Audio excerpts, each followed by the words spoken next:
wabarakatuh. Allahumma sholli ala sayyidina Muhammad wa ala ali sayyidina Muhammad. Allahumma sholli wa sallim barik alaihi wa ala alihi washabbihi.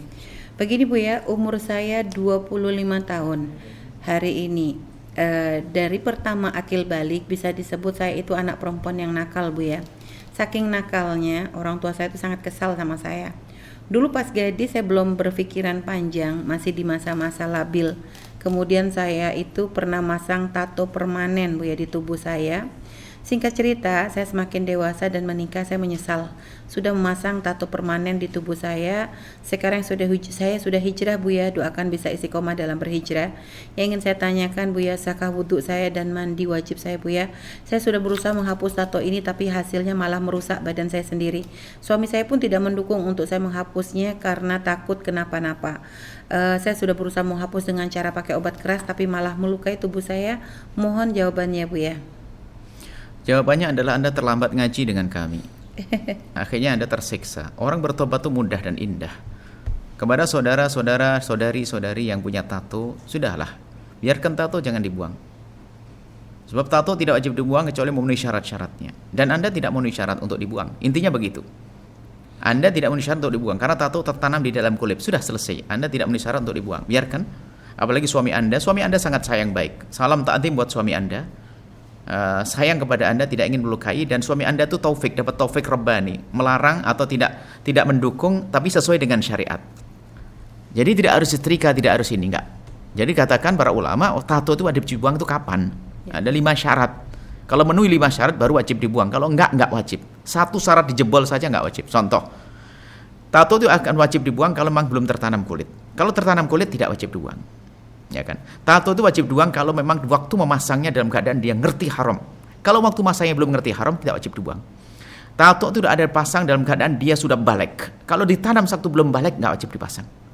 Tato itu adalah kalau memang tidak ada manfaatnya. Kalau ada manfaatnya, misalnya manfaatnya apa? Waktu itu suami Anda melihat, tidak tahu kalau itu tato, tapi ternyata indah bagi Anda, tapi kemudian dinikmati oleh suami, sudah biarkan ada manfaatnya dan dia harus dibuang. Kemudian yang kelima adalah cara menghilangkannya adalah tidak menjadikan sebab Anda tidak sempurna dalam berwudu. Misalnya harus pakai balut semua, dibalut karena tidak bisa kesentuh air lalu bertayamum.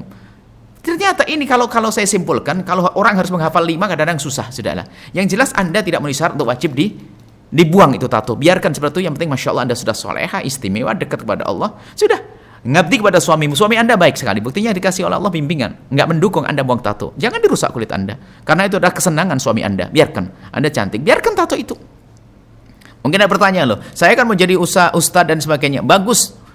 Mantan orang yang preman agamnya ternyata bisa jadi ustadz, biar bagi cambuk bagi santri itu yang mondok lama-lama nggak mau jadi ustadz, nggak apa-apa, enggak. Jadi tidak wajib dibuang. Bukan seperti sebagian orang harus setrika, harus ini dan sebagainya. Dari mana itu semuanya? Masya Allah, zalim. Baik, ya. Memang hukum membuat tato adalah haram. Tapi kalau suatu sudah ada, hukumnya beda. Beda hukum membuang tato sama hukum memasang tato. Pembahasan fikihnya begitu.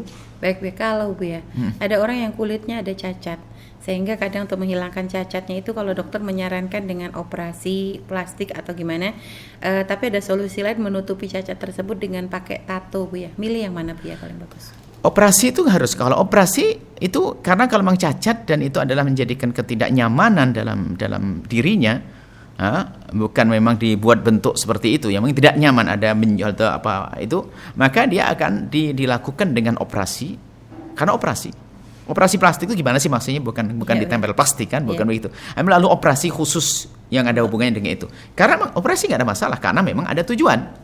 Yang nggak boleh adalah tujuan untuk merubah. Kalau misalnya kan terkait biaya Bu ya, kalau operasi tentu biaya lebih mahal, sehingga akhirnya memilih menutup dengan tato itu gimana? Cacat tuh bagaimana misalnya? Mungkin bekas atau baros atau apa mungkin begitu Bu ya, mungkin belang yang sekiranya jadi tidak cantik dan juga mungkin takut nanti dia mau menikah nanti takut menjadi sesuatu yang tidak disenangi suami. Apakah seperti itu boleh dijadikan alasan Bu ya? Tidak. Sampaikan. Carilah suami yang bisa nerima apa adanya. Gitu. Bukan ditutup-tutupi semacam itu. Tidak. Ada gitu Bu ya, baik ya. Kecuali kalau memang suami tidak suka Bu ya. Misalnya sudah ada dan suami tidak suka dengan hal tersebut, akhirnya untuk beroperasi tidak ada biaya, apakah boleh istri memasang Sebab tato? Memasang tato dengan cara mungkin menabung untuk biaya operasi itu. Jadi kita Karena operasi beda. itu bukan termasuk yang diharamkan, operasi yang merubah bentuk. Tapi kalau untuk keselamatan itu adalah, tapi kalau adalah masih boleh karena untuk keselamatan. Tapi membuat tato itu sudah dinas nggak boleh. La'anallahu Nggak sifat boleh. mustausimat. Baik, Masya Allah. Dilarang membuat tato itu haram mutlak membuatnya. Bagi yang sudah punya tato tidak harus dihilangkan. Itu bicara membuat. Nabi mengatakan al-wasimat mustausimat, yang membuat tato dan yang minta dibuatkan dibuat tato. Sekali sudah buat jadi tato gimana? Saya tobat, Allah Maha Kasih. Bisa saja ahli surga yang paling tinggi adalah dari orang yang tobat, yang mula-mula dari bertato, bisa jadi. Jadi begitu ya. Baik ya. Sahabat Al-Bahjah TV, setelah menyaksikan video ini, jangan lupa bersolawat kepada baginda Nabi Muhammad. Shollu ala Nabi Muhammad. Allahumma sholli alaihi wa ala alihi wa sahbihi.